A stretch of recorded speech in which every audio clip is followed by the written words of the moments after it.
Welcome to Order Military Radio TV, and we're lifelong Catholics. And what we do is all for free, and for love of Jesus Christ, and for our Holy Mother, the Church, and to defend our Holy Mother, the Church. Today's show, we're going to get into stealing from the collection plate and living large. It mostly deals with priests in huge dioceses in Florida and on the East Coast, West Coast, where they're embezzling and getting super rich. But the accounting numbers I'm going to share also point fingers to the little dioceses that the rest of us, the normal people, live in. And, let's begin. I'm going to read to you from the part of a report from the New Oxford Review by Michael W. Ryan. If the connection between church embezzlements and possible sexual immorality seems tenuous, consider the case of former San Francisco Monsignor Patrick O'Shea, who was named in the 1996 sexual abuse claim brought against the San Francisco Archdiocese, which was settled for $2.5 million. In June 2000, O'Shea was indicted by San Francisco County grand jury of 224 counts of child molestation and served 2 years in jail before the charges were thrown out due to statute of limitations issues. While sparing the readers the sore details of the alleged molestations, it is relevant to note that several months prior to his indictment, the San Francisco Archdiocese filed a lawsuit accusing O'Shea of embezzling more than $250,000 donated by nuns and parishioners during his 16-year tenure as the pastor of 2 San Francisco area parishes. Michael W. Ryan, the second greatest scandal in the church. New Oxford Review, June 17th, 2005.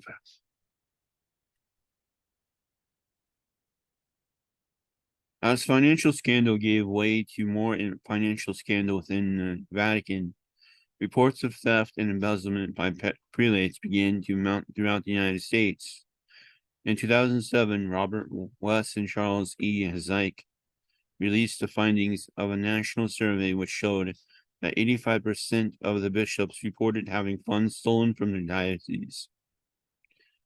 You can read that report on the show page. I found it and I linked it there for you to read in PDF form. It's 14 pages long, and please take your time reading it. Drawing on data from the Center for Applied Research at Georgetown, Michael Ryan, a federal law enforcement official specializing in financial audits and security investigations, calculated that 90 million in funds are embezzled every year from the Sunday collection at U.S. Catholic churches. Assuming Sunday collections embezzlements are ongoing at 10% at the approximately 17,900 parishes at any given time, Ryan states the average parish loss falls somewhere in the neighborhood of 1,000 per week, or roughly 50,000 per year. Now, I want to pause here, say, even though it says about, and this was in 2007, about 85% of the parishes in the entire U.S. diocese, all of the dioceses in the U.S. Brother wanted me to remind you all that there is also where the priest can use the money to help restore, upkeep the parish. If the AC goes out, you can use the money for that. If the heater goes out, fix it for that. Stained glass, if there's enough in the coffers. You get brand new stained glass put in if the weather ruins the stained glass. And pretty much to restore the parish back to its beautiful traditional state prior to Vatican II. Plus, the bishop's supposed to get it is always wanting a cut of the money of the profits. And sometimes the bishop can be a real stickler, like I want more and more and more and more, and then it barely leaves anything for the parish to do anything with.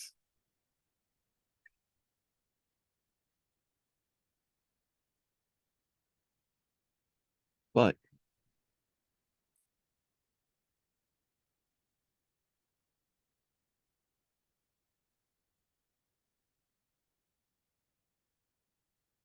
I don't want to put it past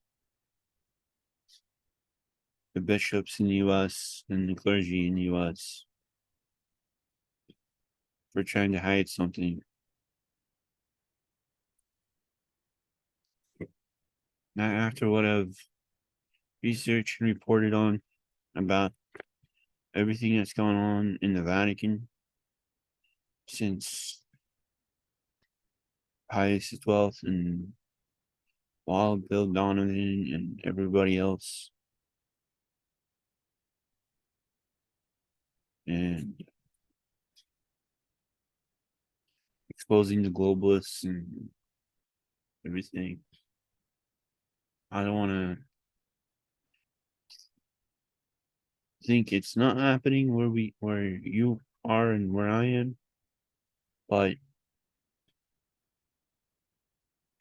these men of the cloth, as we've seen in all the shows we've done exposing the corruption in the Vatican and elsewhere,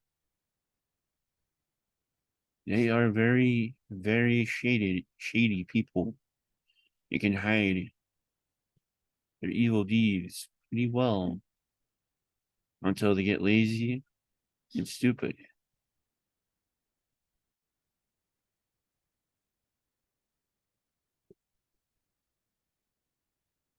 That said, with continuing,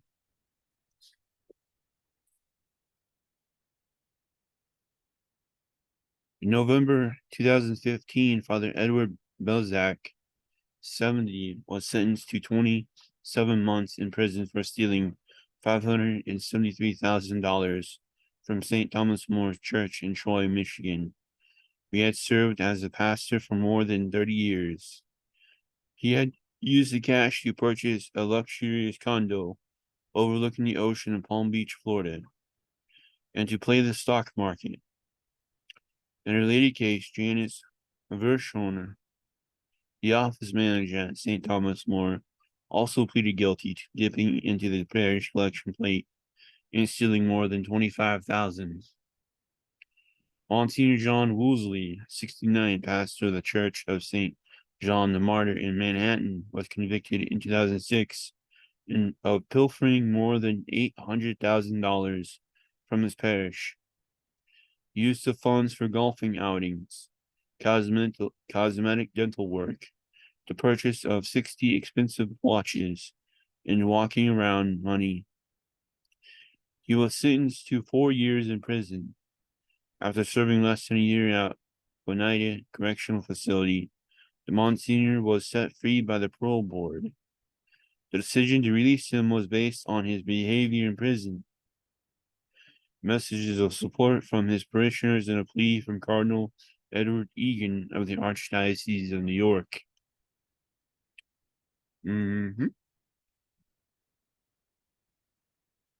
Another corrupt, crooked prelate.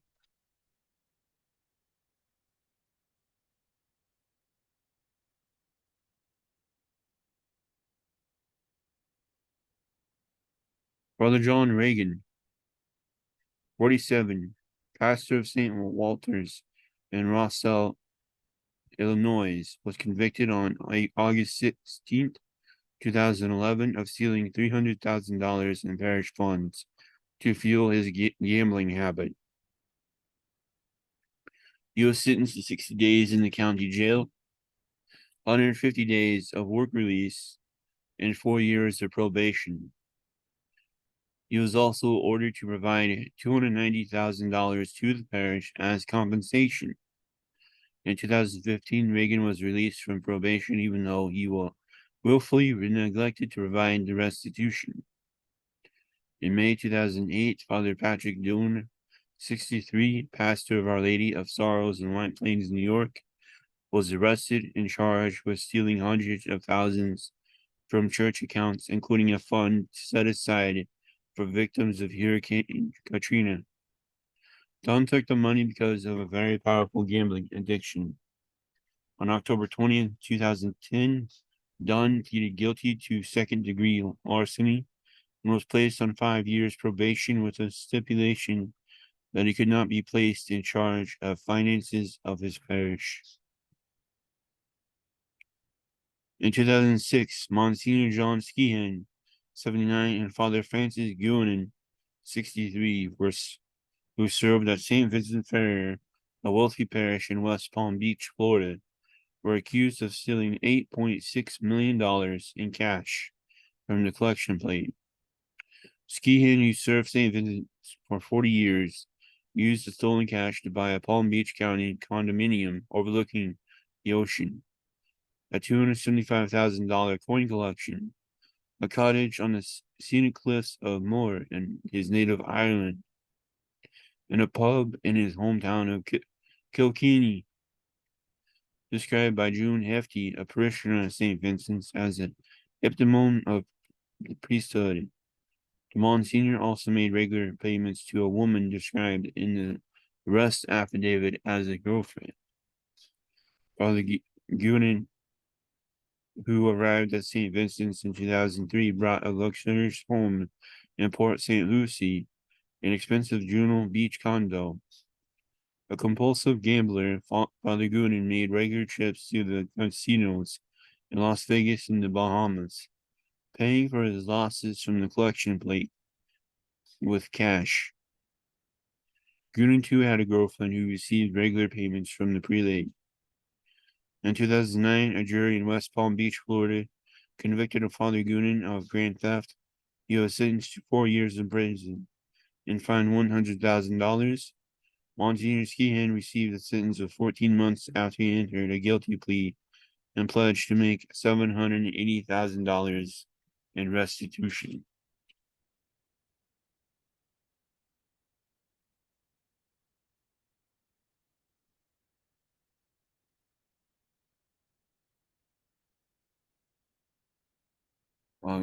Get a tricky green.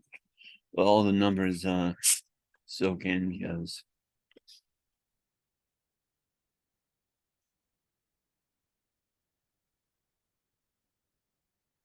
very important to hear and know about what's going on.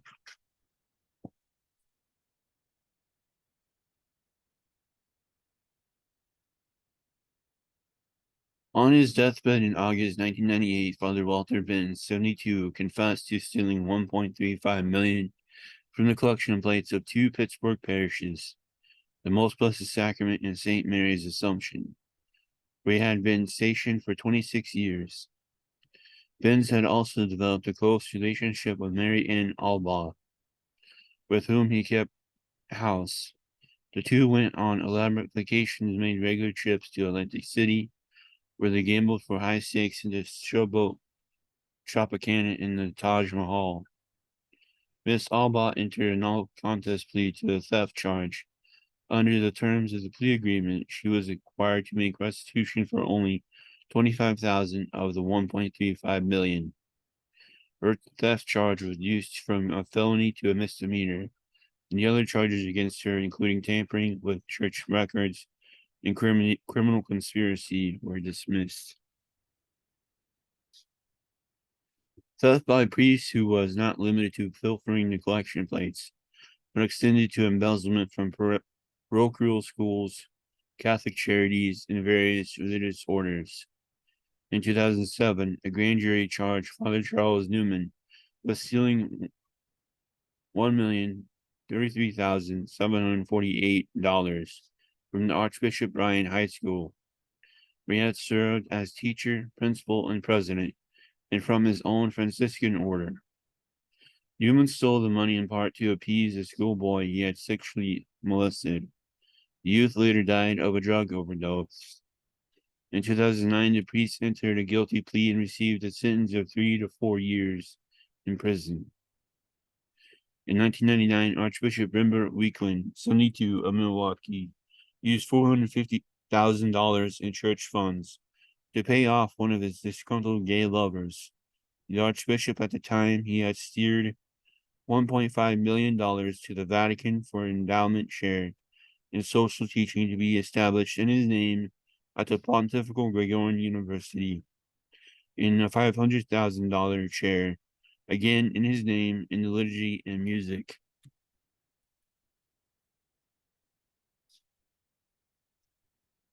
Within the Catholic, in the Catholic fiduciary system, parishes pay an assessment charge to the bishop ranging from 5% and 20% of the weekly collection. This fee is known as the Catholic. Within this realm, the bishop is the tax collector and central banker. The bishop can charge interest on late payments and stipulate the amount that each parish must raise for capital campaigns. Bishops, in turn, are required to pay a fee to the Vatican called taxa. The amount of the taxa fluctuates according to the size of the diocese. Some dioceses are assessed as low as 5%, others at 15%. Gaining an episcopate is similar to obtaining a business franchise, except that front money, paying for an episcopal position, is no longer required, as in the heyday of simony, when all church offices were up for sale. Each bishop is the prince of his own domain, remains largely accountable for his actions and expenditures. This lack of oversight was exemplified by the case of Cardinal Anthony Villafranca with the Archdiocese of Philadelphia. In the late 1980s and early 90s, the Cardinal spent $5 million renovating his 30-room main-line Philadelphia mansion in a seaside villa near Atlantic City, New Jersey. At the same time, Villafranca closed 15 parishes in North Philadelphia, one of the city's poorest neighborhoods, since they ran a combined deficit of $1.2 million a year.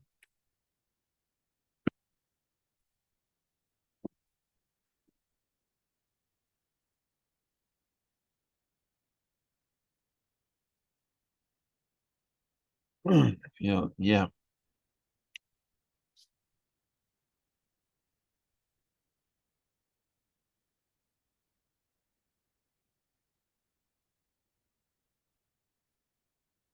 All the corruption that old military radio TV has uncovered in the Vatican and elsewhere inside the church.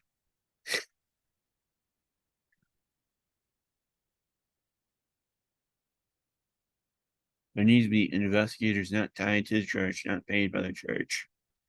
Independent investigators get current information, see how bad it has gotten since the time period that I'm reading in 2007 to around there. I was talking about you, it's still pretty bad. All this corruption, this cancer inside the church needs to be exposed.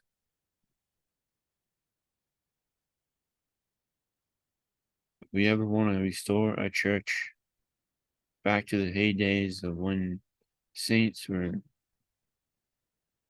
everywhere in all the religious orders, in normal parishes like St. John Vianney and Padre Pio and all these other places.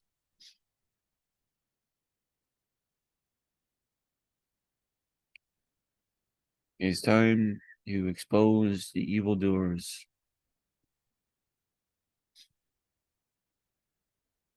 to defend Holy Mother Church,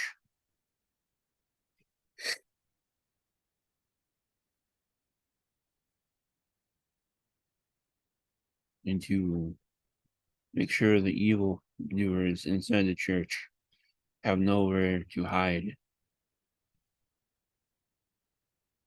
So this is Order Militaris Video TV signing off.